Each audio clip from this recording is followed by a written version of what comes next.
minha história com a palavra é muito antiga. E eu acho que tem a ver com a pessoa mesmo, com aquilo que traz a gente para esse mundo. Eu acredito nisso. Então, isso foi aparecendo. Eu começava a contar histórias nas aulas. E eu começava a querer saber o que acontecia. E eu quero saber até hoje. É essa a minha pergunta. E a partir do momento que eu comecei a me dedicar a querer saber o que acontece na hora que alguém conta uma história para alguém, dos dois lados, para quem conta e para quem escuta, que eu comecei a estudar esse assunto. Estudar como?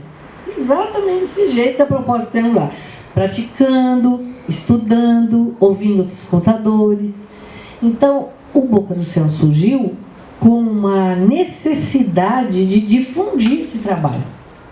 Porque eu ia muito ver contadores em outros lugares e eu queria que essas pessoas viessem também para que os brasileiros, contadores brasileiros, descobrissem que contar história é pesquisar, é ver outras maneiras de contar, outras histórias que as pessoas nem sabem que existem, outros jeitos. Gente que chega, que toca um instrumento, não sei de que jeito, outro que seja vestida de indiano, outro que chega. Essas possibilidades.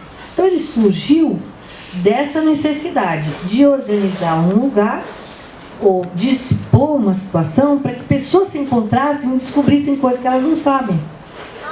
E é um prato cheio isso no Boca do Céu, né? Porque tem todo tipo de gente contando, né? Contador profissional, criança, vários tipos de situações. Tem um menino da Oca. A Oca não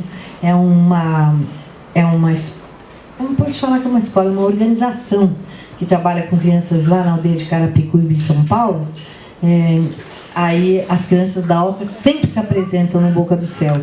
Aí tinha uma francesa que assistiu, ficou de queixo caído, chegou para um menino que é um menino muito assim, presente em cena, sabe? Que tem uma força muito grande.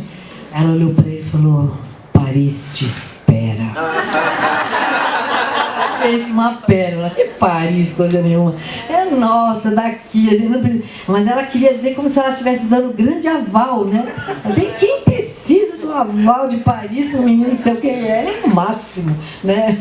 Então tem esse tipo de coisa que acontece também, né? Ela falou, só voltava a pedir para tirar uma foto dela falando a Paris.